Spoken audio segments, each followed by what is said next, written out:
오늘은 예배 하나만으로 족합니다라는 주제로 여러분들과 함께 말씀을 나누도록 하겠습니다.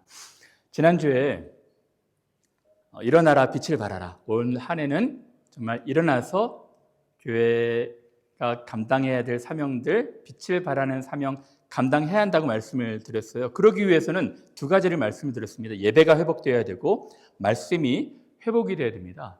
그래서 오늘 한 해는 여러분들이 예배에 집중하고 예배에 목숨을 걸고 예배가 가장 최우선시 되는, 우선순위가 되는 그런 한 해가 되었으면 좋겠어요. 그런 의미에서 오늘은 마르다와 마리아, 여러분 익숙하게 많이 알려진 본문에 대해서 함께 생각해 보고자 합니다. 이 본문이 많이 알려지긴 했지만 제가 볼 땐 잘 알려지진 않은 것 같아요.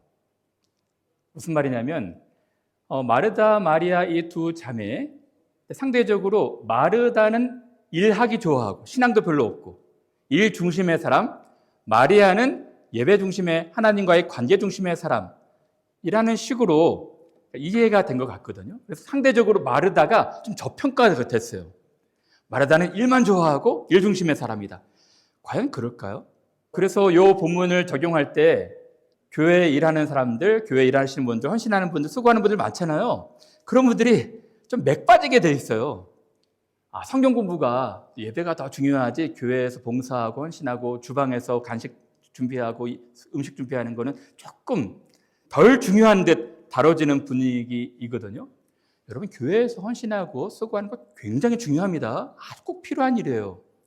그것이 어떤 것과 비교해서 더 좋다, 더 나쁘다라고 말할 수가 없는 것입니다. 그래서 이 본문만 설교하면 한국에 있는 교회 권사님들이 손 마를 새 없이 마르고 닳도록 일하시는 분들이 좀 다운이 돼요. 그래서는 안 됩니다. 그래서 제가 오늘은 마르다, 마리아 이야기를 조금 입체적으로, 좀 객관적으로 여러분들한테 좀 소개를 할까 해요. 여러분, 마르다, 마리아를 이해하기 위해서 요한복음 11장도 보셔야 됩니다. 성경에 두 번 나오거든요. 이 마르다, 마리아 자매 이야기가. 근데 먼저 오늘 요한복음 11장을 함께 볼까 해요. 이 베단이라는 마을에 병자가 있었습니다. 이 병자는 나사로인데요. 나사로와 마리아와 마르다는 삼남매였습니다. 예수님께서 이 세 사람, 삼남매를 참 사랑하셨어요.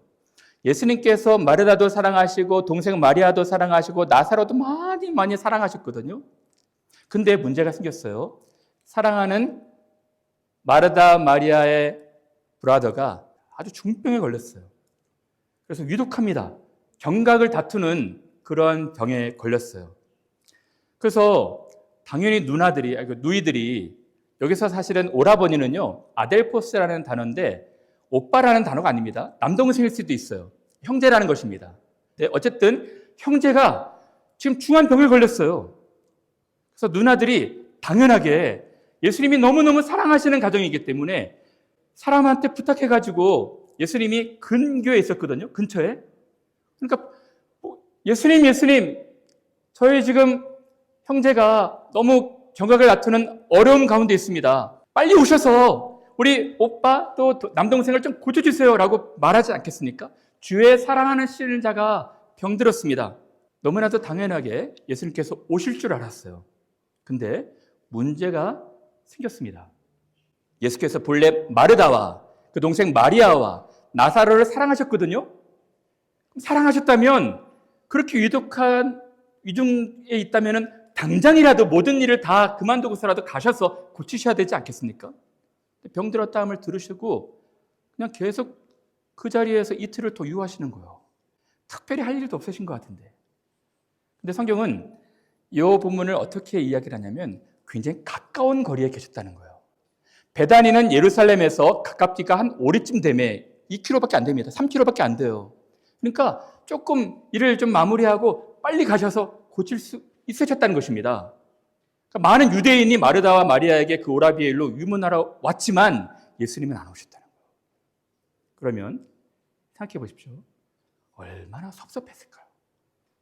이 마르다와 마리아가 평상시에 예수님을 그렇게 환대하고 영접하고 잘해줬는데, 서로 사랑의 관계였는데 가장 힘들고 어려울 때 예수님이 오시질 않는 거예요.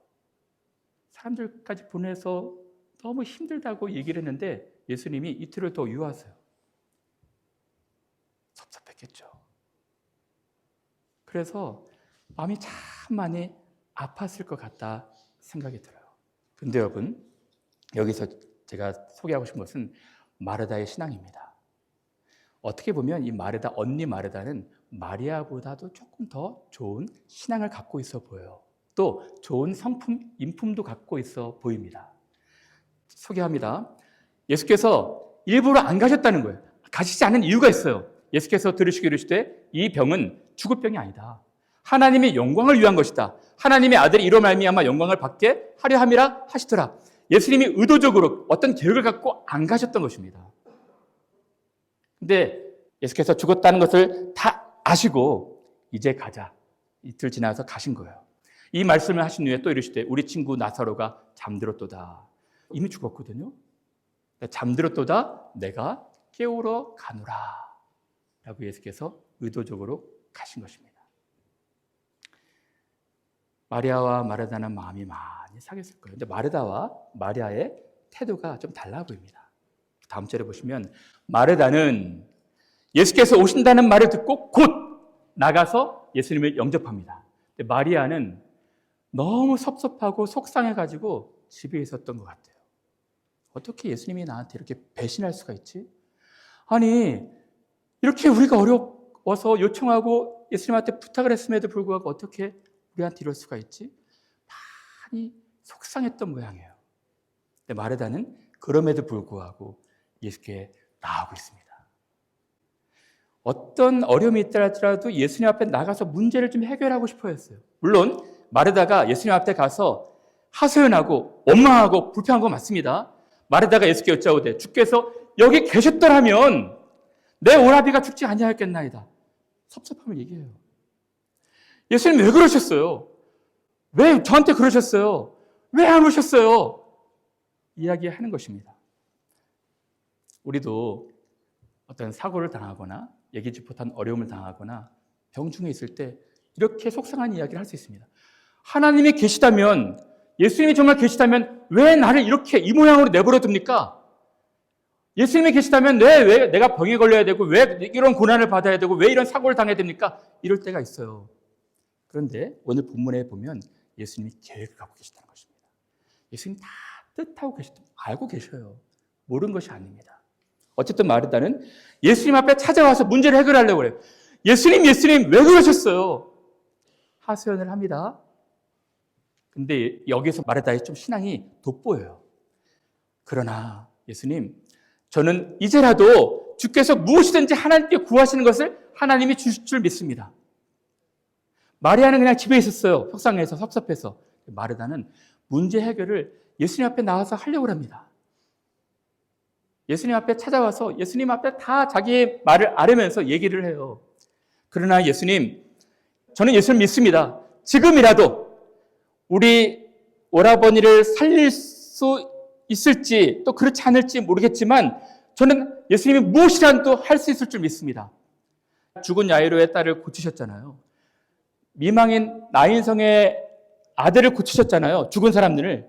그래서 우린 오라버니도 일으키실 수 있다고 믿었었어요. 그것 아닐지라도 예수님은 무엇이라도 하실 줄 믿습니다. 고백하는 것입니다. 그래서 유명한 예수님과의 대화가 나오는 거예요. 예수께서 이르시되 나는 부활이요 생명이니 나를 믿는 자는 죽어도 살겠고 무릇 살아서 나를 믿는 자는 영원히 죽지 않냐 하리니 이것을 내가 믿느냐. 그리고 마르다의 그 유명한 신앙 고백이 나오는 거예요. 이르되 주여 그러하이다. 주는 그리스도시요 살아계신 하나님의 아들이신 줄 제가 믿습니다. 여러분, 이 고백은 성경에 딱 2번 나오거든요. 하나는 베드로가 했습니다. 베드로만큼의 신앙 고백을 하고 있는 거예요.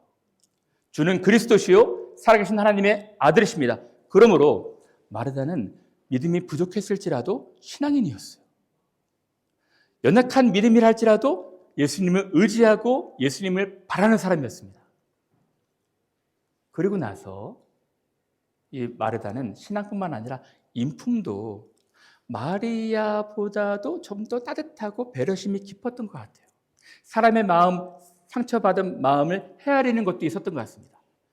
이 말을 하고 돌아가서 가만히 그 자매 마리아를 불러 말하되 다시 집으로 간 거예요. 방 구석에 처박혀 있는 속상해가지고 예수님 얼굴도 안 보겠다고 다짐했던 그렇게 추측이 되는 마리아한테 선생님이 너를 부르신다. 근데 여기 본문에 보면요. 예수님이 마리아를 부르셨다는 기록이 없거든요. 아마도 마르다의 배려 같아요. 이 예수님과 마리아, 동생 마리아의 관계가 이렇게 조금 금이 가면 안 될 것 같아서 빨리 와서 선생님이 너를 부르신다라고 이야기를 했던 것 같아요. 이 얘기를 들은 마리아가 기뻤어요. 기뻐가지고 마리아의 이 말을 듣고 급히 일어나 예수께 나아가며 또 하소연을 합니다. 예수님 왜 그러셨어요? 예수님이 여기 계셨더라면 우리 오라비가 죽지 아니었겠나이다 라고 이야기를 합니다. 이 본문을 볼 때 마르다는 신앙인이었고 그는 동생의 마음도 헤아리는 따뜻한 인품을 가진 사람이었어요. 그러면 이제 오늘 본문 누가복음을 보면서 마르다의 어떤 신앙, 또 마리아의 신앙에 대해서 함께 살펴보고자 합니다. 자, 보십시오. 이제 누가복음 본문입니다. 저희가 길 갈 때 예수께서 한 촌에 들어가시면 베단이겠죠. 베단이에 들어가실 때 마르다라 이름하는 한 여자가 자기 집으로 초대했어요. 인바이트했습니다. 영접했습니다.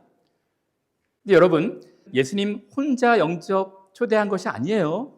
예수님은 항상 12 제자를 데리고 다니셨습니다. 12 제자뿐이었겠습니까? 거기서 함께했던 일행들이 있었을 거예요. 적어도 한 20명 정도. 그러니까 한 여인이 지금 20명의 식사를 준비해야 되는 상황이었습니다.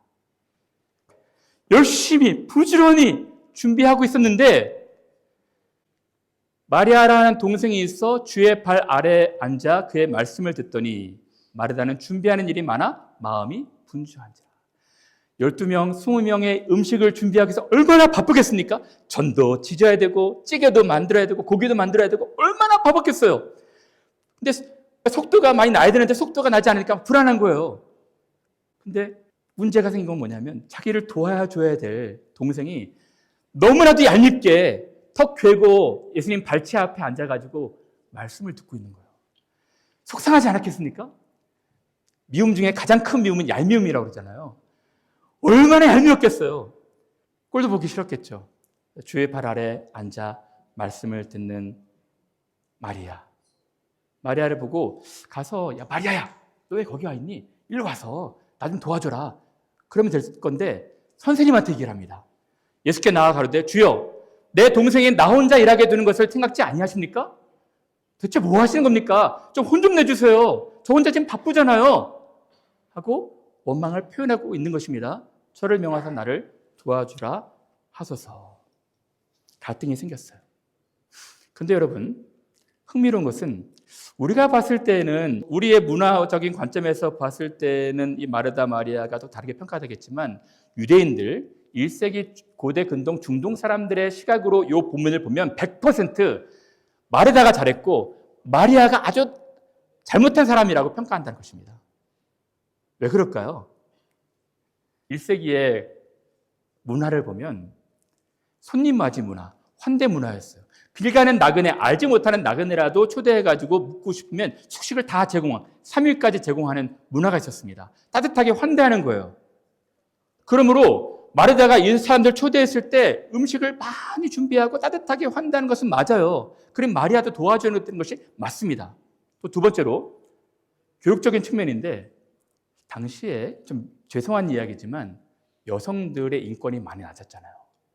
당시의 여자들은 랍비가 가르치는 그 곳에서 문화생으로 있지도 못하고 턱 괴고 발치 앞에 앉아서 이렇게 말씀을 듣는 것은 상상할 수 없는 일이었습니다. 멀리 뒤에서 이렇게 말씀을 들어도 모자라네 갑자기 앞에 가서 이렇게 문화생처럼 말씀을 듣는 것은 중동인들의 눈으로 보면 이상한 일이었던 거예요.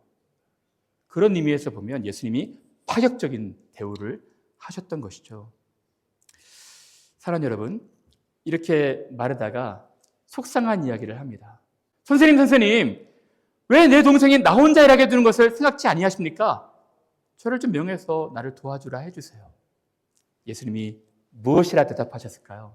이렇게 답하십니다. 주께서 대답하여 가라사대 마르다야, 내가 많은 일로 염려하고 근심하나 그러나 몇 가지만 하든지 혹 한 가지만이라도 족하니라. 여러분, 마르다를 책망하신 것이 아닙니다. 마르다를 혼내신 것이 아니에요. 마르다를 사랑하셨어요. 마르다야, 마르다야, 네가 많은 일로 염려하고 근심하다. 그러나 몇 가지만 하든지 혹 한 가지만이라도 족하니라. 이곳에서 여기서 우리에게 주시는 메시지가 무엇일까요? 예수님은 섬기고 헌신하고 수고하고 일하는 것 되게 소중하게 여기셨어요. 여러분, 이 일하고 섬기지 않으면 안 돌아가는 것입니다. 그러면 20명의 식사가 안 되는 것이잖아요. 일하고 섬기는 것 필요하고 아주 중요하다고 말씀하신 것입니다. 그 고마움도 표현하신 거예요. 그러나 중요하고 필요할지라도 너무 분주해서 염려하고 근심해서 갈등으로까지 간다는 것은 반대한다는 것입니다. 그래서 이 분주하다, 이 뜻은 사방에서 끌어당기다 라는 뜻이거든요. 그러니까 지금 마리아가 일을 끌고 가야 되는데 일이 마리아를 지금 끌고 갔던 거예요. 너무 막 사방에서 열을 막 끌고 다니는 것, 일에 너무 지쳐있고 파묻혀 있는 것, 그거 옳지 않다. 그리고 일로 말미암아 염려하다. 염려는 흩어지고 나눠지는 것이거든요. 집중하지 못하고 막 나눠지는 것, 근심 가게 되는 것, 더 안 좋은 것은 갈등까지 생기는 거예요. 그래서 예수께서 말씀하신 것입니다. 일도 중요하고 귀하지만 일로 말미암아 너무 많이 분주해서 염려하고 근심해서 일하는 사람들끼리 갈등 가는 것, 그거 원하지 않는다. 일이 10개면 한 3, 4개, 2, 3개로 내려놔라. 그것도 힘들면 하나만이라도 족하다. 예배에 집중하라 말씀하시는 거예요. 일도 중요하지만 그것이 여러분들을 불편하게 하고 부담을 주고 힘이 들게 하고 갈등까지 생기게 된다면 옳지 않다는 것입니다. 한 가지만이라도 족하다는 거예요. 사랑하는 여러분, 이제 한 해를 우리 교회가 시작이 되는데 우리 교회에 1선에서 2선에서 3선에서 여러분들이 많이 섬겨주고 계셔요. 특히 1선에 섬기는 분들 정말 고맙고 감사한 마음이 있습니다. 근데 저는 정말 목표 원칙이 있어요. 일이 부담이 되거나 너무 이렇게 여러 일들이 과중이 돼서 일로 인해서 여러분들이 가장 중요한 예배가 소홀히 된다면 그건 반대입니다. 가장 여러분들이 우선시해야 될 것은 예배예요. 예배가 가장 우선적으로 회복이 돼야 됩니다. 그 다음에 여러 일들, 멀티플레이 일들이 있잖아요. 할 수 있으면 너무 감사하고 너무 귀한 것이죠. 일로 인해서 가장 중요한 예배가 여러분 소홀하게 된다면 저는 정말 반대하고 싶어요. 그래서 하나씩 내려놓고 여러분들이 예배에 집중하는 편을 택해야 되는 것이죠. 예수님 말씀하십니다. 마리아는 이 좋은 편을 택하였으니 빼앗기지 아니하리라 하시니라. 사랑하는 여러분, 저는 예배에 방해되는 요소들은 여러분들 다 좀 내려놓고 할 수 있으면 더없이 고맙고 더없이 감사한 일이죠. 그러나 여러분 혹시 일 때문에, 예배 때문에 우리 갈등은 생기지 않잖아요. 일 때문에 갈등이 생기거나 좀 힘들고 어려운 부분들이 있으면 조금 내려놓는 것은 지혜입니다. 전 그래서 정말 적극적으로 권장해주고 싶어요. 올 한 해는 정말 여러분들이 예배와 말씀에 집중해서 최선을 다해서 하나님과의 관계에 더 깊은 은혜가 있는 한 해가 되었으면 좋겠어요. 그럼 마지막으로 마리아, 예수님께서 마리아를 칭찬하셨거든요. 또 마르다도 사랑하셨어요. 근데 이 마리아의 맨 마지막 십자가에 돌아가시기 전에 어떤 행했던 행동에 대해서 잠깐 생각해보고 마리아에 대해서 평가하고 마칠까 하는데요. 성경에 보면 마르다와 마리아와 나사로 3남매를 참 사랑하셨어요. 왜 그러셨을까요? 베다니에 수많은 사람들이 있었을 텐데 어떤 분들은 얘기해요.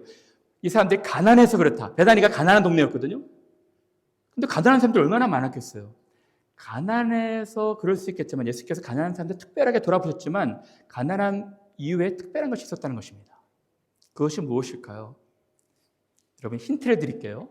예루살렘과 베다니와의 거리였어요. 이 동선이었습니다. 예수님은 항상 예루살렘에 가셔서 긴장하면서 사역하셨어요. 말씀 전하시고 때론 논쟁하시고 성전 청결하게 하시고 또 가르치시고 또 병 고치시고 정말 긴장하시면서 이 바리새인과 사두개인 제사장들이 자기를 잡으려고 그렇게 혈안이 되어 있는 사람들을 피해 다니시면서 또는 경론하시면서 사역을 하셨거든요. 이틀을 지나면 유월절과 무교절이라 십자가 돌아가실 때입니다. 대제사장들과 서기관들이 예수를 괴계로 잡아 죽일 방책을 구하며 가로되 죽이고 싶었어요. 민요가 날까 하노니 명절에는 말자. 긴장되는 사역.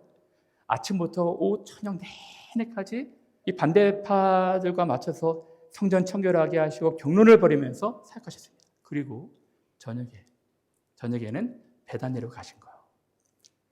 예수께서 베다니 문둥이의 시몬의 집에서, 베다니에서는 모두가 다 그랬던 것 같지 않지만 따뜻하게 예수님을 위로해 주셨어요.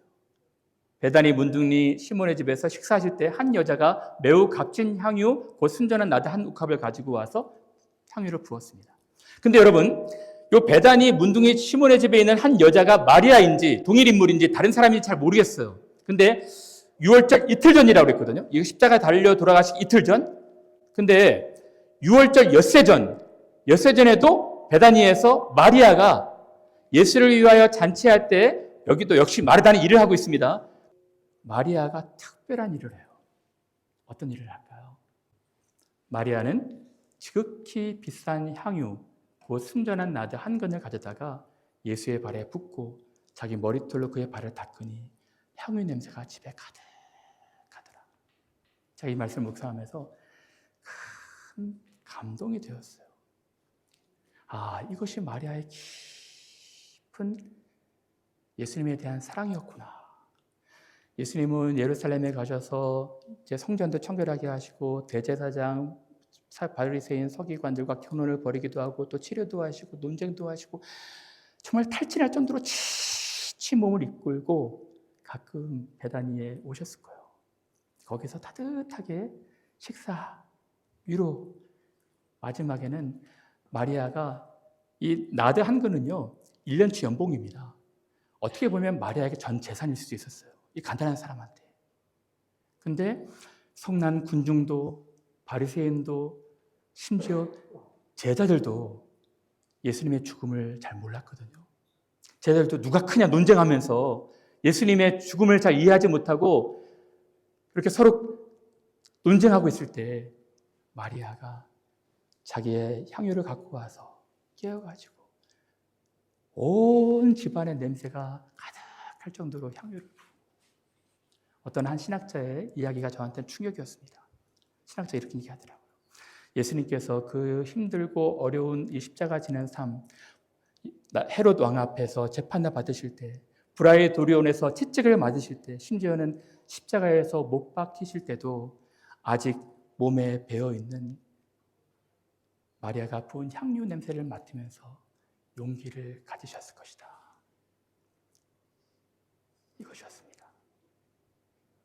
이것이었어요.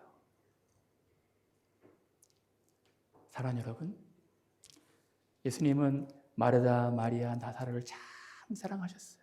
그들에게 많은 사랑을 받고 그 힘들고 고단한 십자가를 버틸 수가 있었던 것입니다. 그래서 이 복음이 외쳐지는 곳마다 이 여인의 한 행동이 외쳐져야 될 것이다. 올 한 해 우리가 마르다처럼 많은 사람들을 섬기는 봉사와 수고와 헌신의 일들을 감당했으면 좋겠어요. 귀한 일입니다. 여러분들의 에너지와 시간과 물질을 들이면서 이 교회에서 봉사하는 일은 너무너무 소중한 일이고 격려되어야 될 일이고 정말 여러분들 하나님께서 큰 은혜로 갚으실 거예요. 그런데 혹 이런 많은 일들이 여러분들을 힘들게 하거나 지치게 하거나 마음 상하게 한다면 내려놓으셔야 됩니다. 그리고 예배 몇 가지만 하든지 한 가지만이라도 여러분들이 예배에 가장 집중한 삶을 사셔야 돼요. 제가 권장하겠습니다. 제가 진짜 그 부분을 권장할 거예요. 그리고 여러분들이 마리아처럼 하나님의 말씀을 듣고 말씀으로 회복이 되고 예수님에게 위로가 되는 사람들이 되어야 되는 거예요. 여러분들의 마음을 다 깨뜨려서 정성을 다 깨뜨려서 예수님을 섬기는 예수님 여러분들 무릎꿇음이 바라보시면서 흐뭇한 미소를 지으시는 그 위로와 용기를 주셔야 되는 것입니다. 올 한 해는 여러분들이 정말 예배로 일어나는 분들이 되셨으면 좋겠어요. 말씀으로 일어나고 헌신으로 수고로 일어나는 분들이 되셨으면 좋겠습니다. 하나님 아버지 앞에 여러분들의 마음을 쏟아드리는 그런 헌신의 예배가 가득한 그런 복된 예배가 되기를 간절히 바랍니다.